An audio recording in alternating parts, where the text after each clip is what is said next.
3、2、1、ゴー！おー！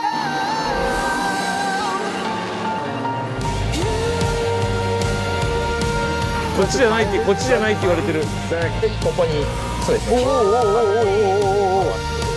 うあ、ブレーキを忘れる。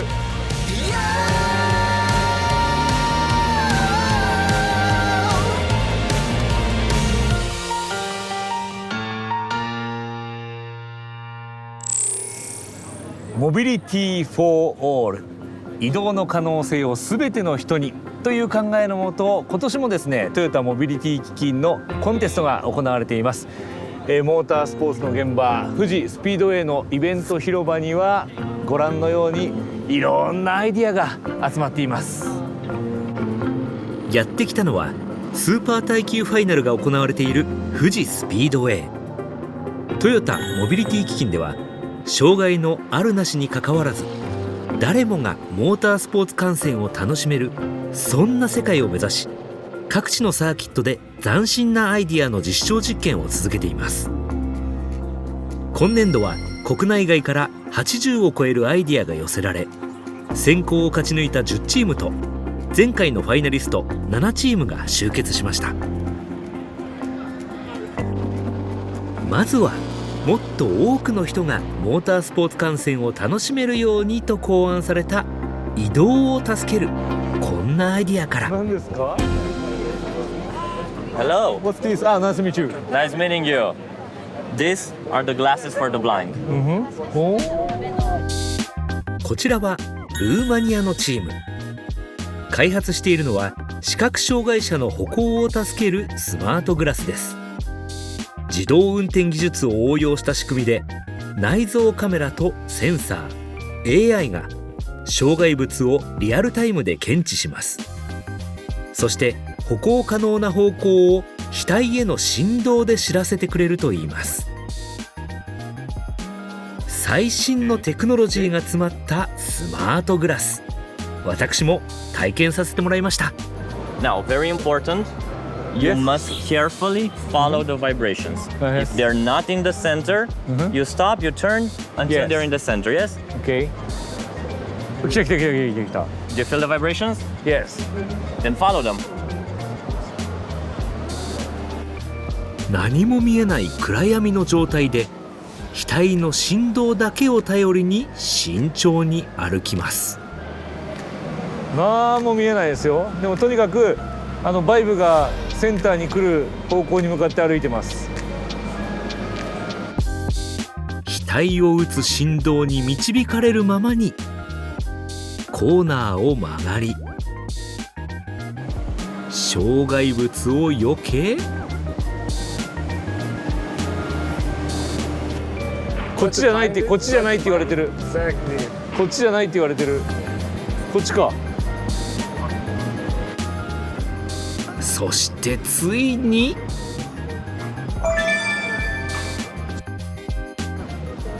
You can open your eyes. おい、こんな風に歩いたの？あれ、さっき向こうから？全然曲がってきた感覚がない。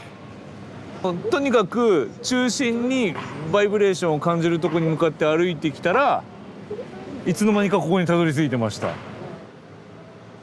安全な方向へ導いてくれるこのスマートグラス。ここだ。実はあるものの代わりが作れないかと発想したのが開発のきっかけだったといいます。 So, the guide dog, it's a great solution for the visually impaired. But to have a single guide dog, it can be up to $200,000 over its lifetime. So it's very expensive. So we build technology that replicates what the guide dog is doing. If the guide dog works by pulling your hand, we work by pulling your head in the right direction and leading you there. 盲導犬から着想を得たというこのスマートグラス、なんとこんなところでも歩行テストをしてみたそうですよ。We have tested it even in Shibuya crossing, and people were able to cross Shibuya blindfolded with no すごい。 guide dog. 本当。だからこのやってる側のね感覚としては、ここをダメあそこをダメって言われるんじゃなくて、ここを言っていいよここを言っていいよだから、すごくポジティブな感じで前向きにこう体験できました。 Thank you. ね会場では視覚障害者の方々も実証実験に参加していました。頭の振動で、目の前のものを避けていくって体験だったんですけど、こう本当にまっすぐこう機械を使っていくだけでこうぶつからずに歩けたんで、すごい機械だなって思いました。ちょっと重かったので、もっと軽くなったら使ってみたいなって思いました。視覚障害者を導くといえばこんな道具も。それがこの黄色いテープ。その名もココテープ。いわば手軽に設置できる点字ブロックです。好きな長さに切って使え、簡単に貼ったり剥がしたりできるのが特徴です。このようにサーキットなどの会場などにも設置でき、視覚障害者が目的地へたどり着くための助けとなります。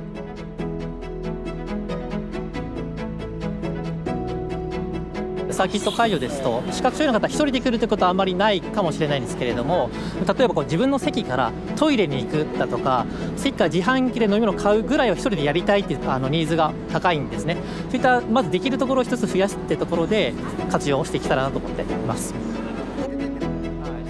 この日初めてココテープを体験したという全盲の男性は、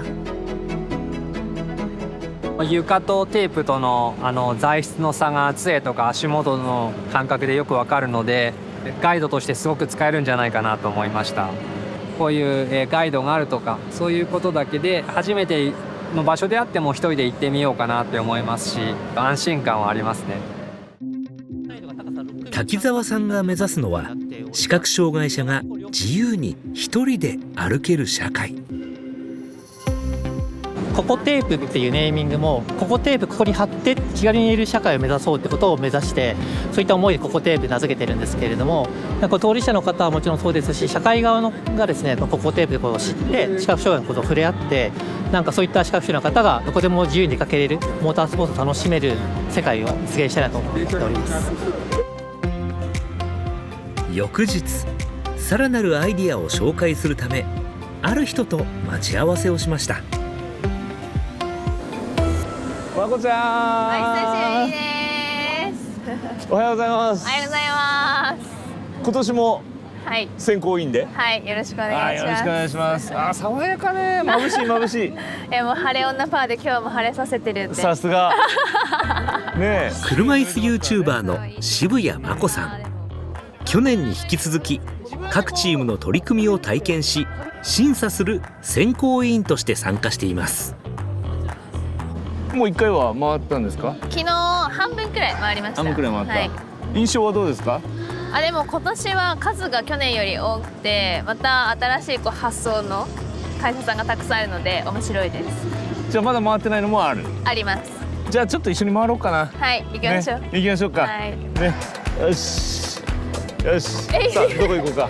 どこ行くんですか？そんな私たちにうってつけのものを見つけました。やだ、恥ずかしいオシスト、アシスト今ちょうど押してますからね、僕、今なんか気になりますね。ちょうどいいんじゃないですか、これ。気になります。読んで字のごとく押すをアシストする。合ってますね。使ってましたね。はい。一般的な手動式の車椅子に、後からちょっとモーターユニットをつけて、で楽に押せる。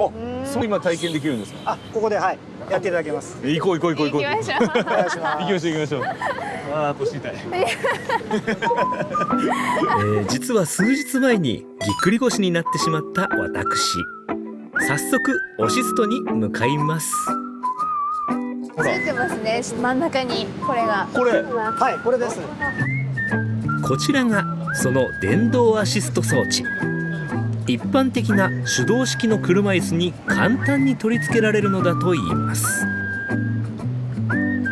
親指で押していただいて、ここを、カートにあるみたいな感じですね。電動カートにここを押しながら、はい、ほとんど力いらない。いくんですよ、指一本ね、指一本であ、もうほら。なんと指一本で楽々車椅子を押すことができました。そして車椅子に乗っている人にもこんなメリットが。押されてる側もスムーズだなって感じるんですよ。あ、そう。その初動のグッてこう力を入れるときに、あ、やっぱ重いのかなっていうその感覚が押されてる側もない。あ、じゃあ気にしない。そうですそうです。まあその相手にストレスを与えてないんだなっていうその安心感はありますよね。押してもらう方に。今までなかったんですか、こういうの。がないんですよ。意外と。なくて、母の介護をやってて、はで自分が腰痛持ちで大変なんで、じゃああった方がいいねっていうので、はい、準備しました。い。腰痛持ちとしてすごい気持ちがわかりました。あ、ですよね。はい。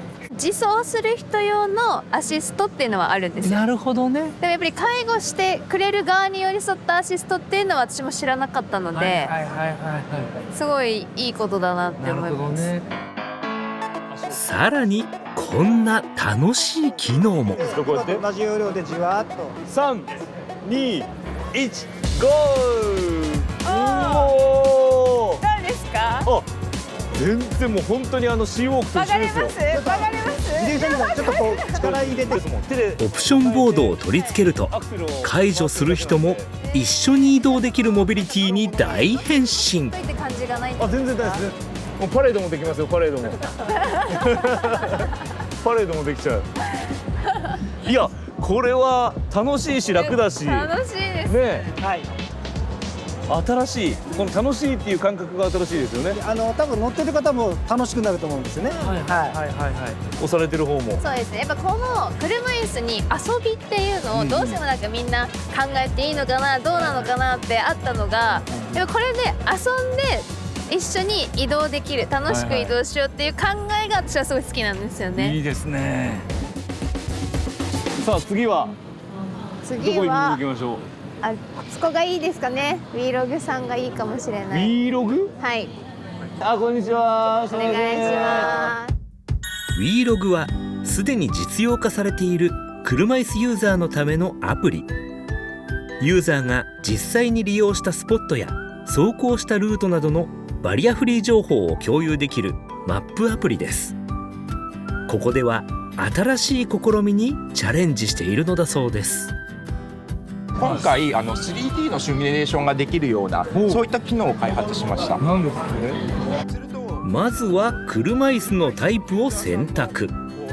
実際には自分の車椅子の画像をスキャンして使用できるんですが、今回は渋谷さんと同じタイプの車椅子ユーザーを選び 3D 空間へ置いてみます。でここにそうですね。回すことができて、あれ観客席の上だ。すごい。ズームもできるような感じで、ぐりぐりちょっと動かしてもらって。車椅子ユーザーが初めての場所に行くときには不安を感じるそうですが、この 3D シミュレーションなら自分の車椅子で目的地に行っても問題がないか事前に確かめることができるんです。自分の視点だったらちゃんとここのバーが重ならずにちゃんと見れるなとか、なるほど。あとは奥行きもこうやってきっちりとちゃんと奥行きが収まるな、通路にはみ出ないなっていうことが自分のモデルを使っているので確実に分かります。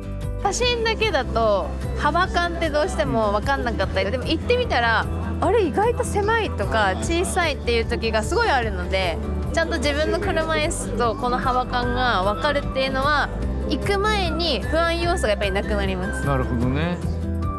さらに車椅子ユーザーにとって切実な問題がトイレ。実際に自分の車椅子できちんと利用できるか確認できます。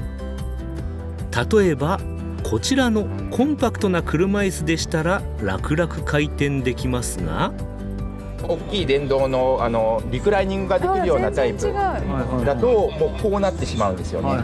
で実際にこれで回ろうとした場合にやっぱりすごい当たりやすい、これだと狭いなっていうのが分かる。でもだから事前に知れるのはやっぱすごい一番いいですね。特にトイレとかは当事者に寄り添ったこのアプリ、チームの代表を務めるのが小田百合子さん。進行性の筋疾患により電動車椅子を使用しています。今回の新機能の開発には自身の体験が強い原動力になったといいます。事前に情報を得られることによって安心感は全然変わってくるので、やっぱり行っていざ行けなくなったって一番がっかりしてしまって、その時だけじゃなくてその後やっぱり社会に出ることに対して不安とか、あともう恐怖恐れとか出てきてしまうのを、そういったことを引き起こさないために情報はすごく大事だと思います。車椅子ユーザー自らが情報を提供するという参加型のアプリを作った小田さん。そこにはある特別な思いがありました。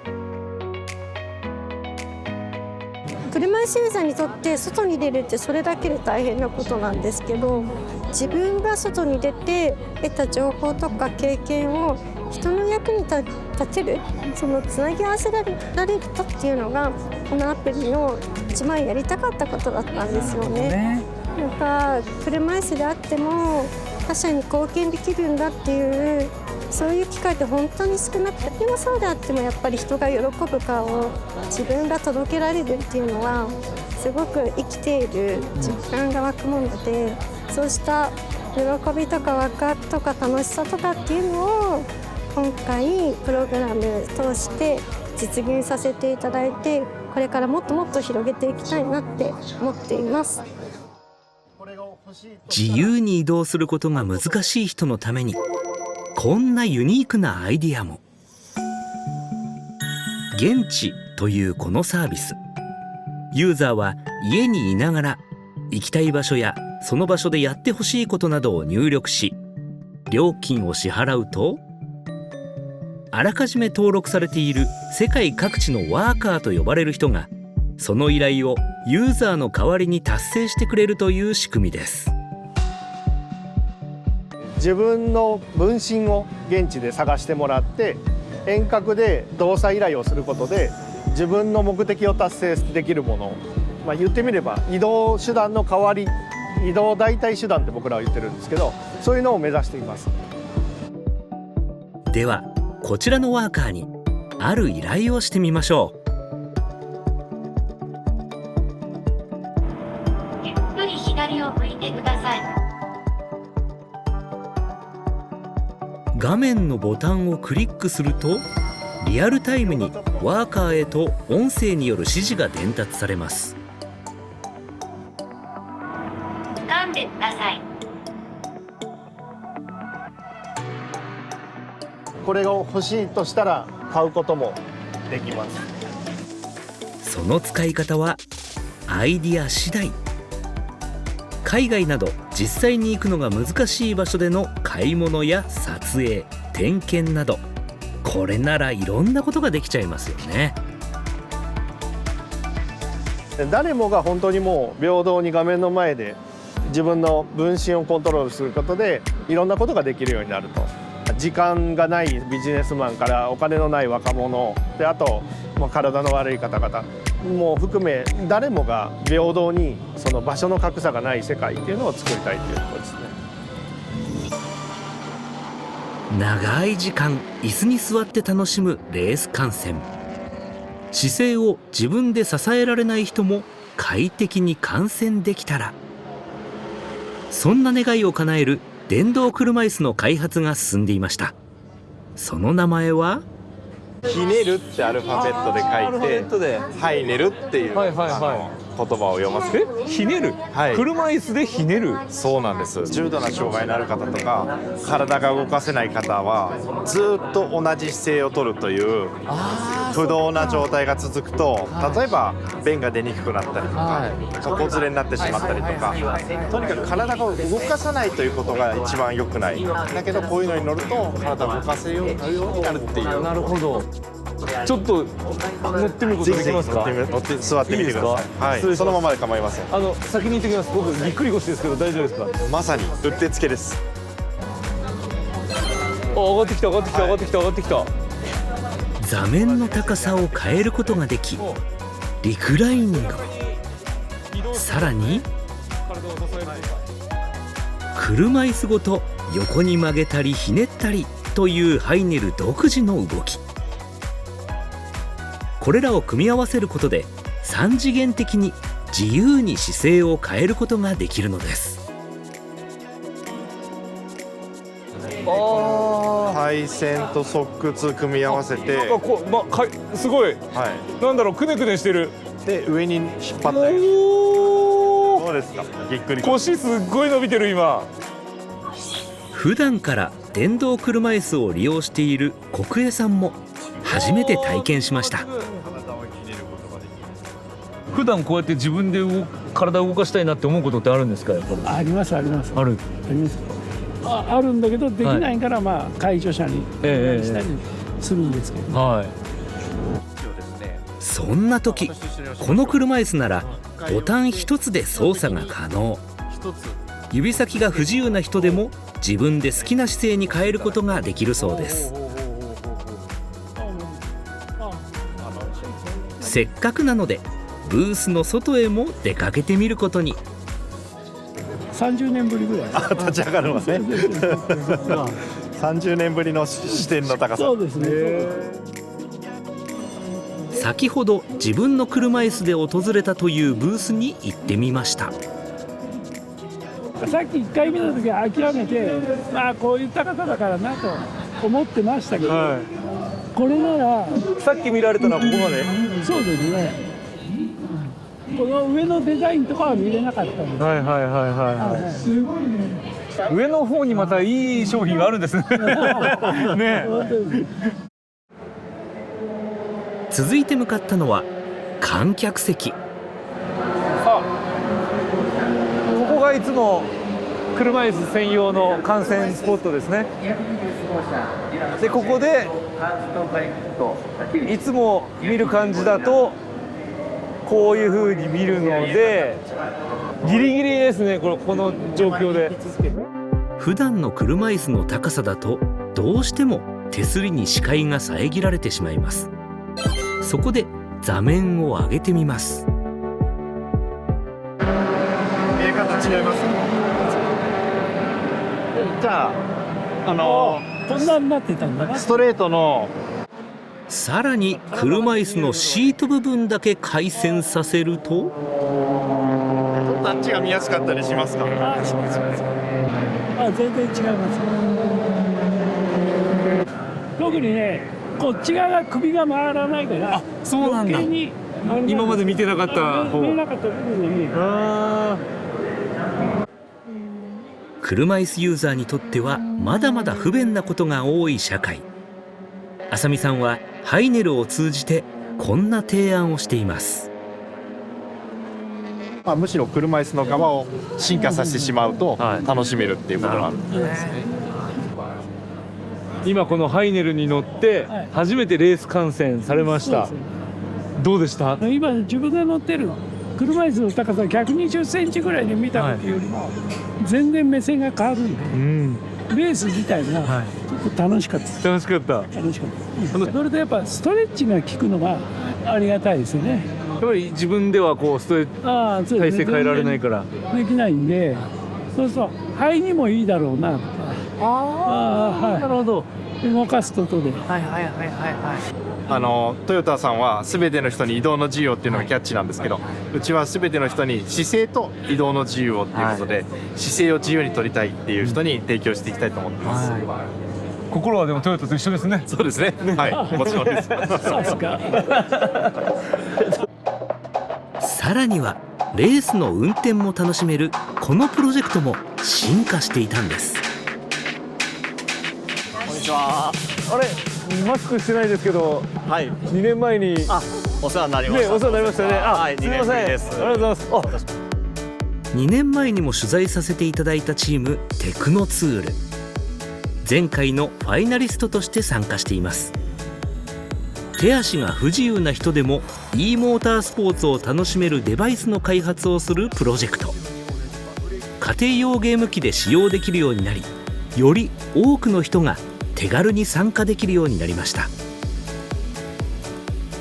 さらに車椅子ユーザーによる e モータースポーツチームを作り、一般の大会にも参加しています。チームのメンバー星葉さんは、なんでまたレーサーになろうと？車に乗るっていう体験をしてみたかったっていうところですよね。めちゃめちゃ速いスピード230キロとか出してますよ。楽しそう。これやってみていいんですか？もうぜひ、はい、いいんですか？うちのレーサーと対戦してみてください。まずは練習をしてみますが、で、実際の説明をする。でブレーキをしてそうですもう曲がれない。でここでスピードを落とします。そうで、ブレーキを忘れる。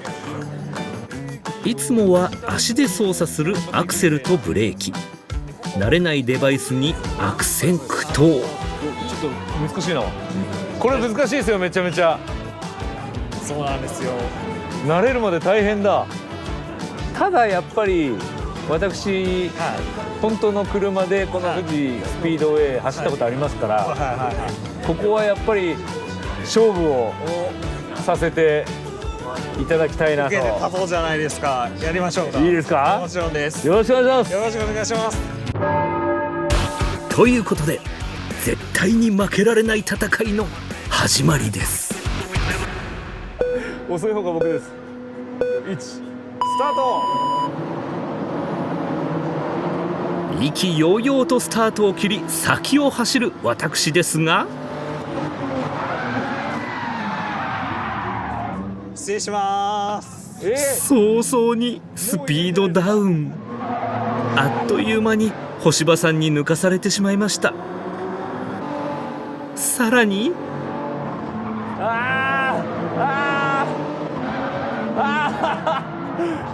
やめて。止まっちゃったよ。度重なる運転ミス。そうこうしているうちに、というわけで私お先に失礼しました。早くないですか？気を取り直して、ここからは自分との戦いです。ちょっと惜しい。惜しい。でもちょっと上達してるのは分かります？めちゃめちゃいい感じになってきてますよ。そしてようやく、遅いな。大丈夫です。ナイスドライビングでした。いやー、完敗です。悔しいけど楽しいですね。こうやって一緒にできるのって本当楽しいですね。ブースに集まったたくさんの人たちもその楽しさを体験していました。普段レースすることってないじゃないですか。でもこの中ではできるから、ハマりましたね。いいですよこれ。画面の奥に誰がいるかって分かんないじゃないですか、だからそれがもしかしたらこういうふうに障害を持っている人かもしれないし、全然違う人かもしれないし、だけどこのゲームの世界であれば全く差異なく同じ土俵で戦えるっていうところで、僕らもこういったツールを使うことでもっともっと活躍していける場を増やすとか、そういったことを目指しているので。テクノツールは3年連続でこのプロジェクトに参加してきました。長期的に取り組めたことで活動が広がったと島田さんは言います。でもこの3年間 TMF とともにこうやって研究開発を進めてきたっていうのは確実に役立っていくことですか？そうですね。もうこのチーム活動までつながったこと自体もそうですし、ここを起点に何か所かの企業さんとレース以外の面でもこういうコラボレーションできるんじゃないかみたいなお話も起こってきてたりもしますので、たくさんのチャンスをこのコンテストからはいただいてます。当事者の目線を大切にして育むさまざまなアイディア。トヨタモビリティ基金は今後も社会実装への支援を続けていきます。全然違いますよ。全然違う。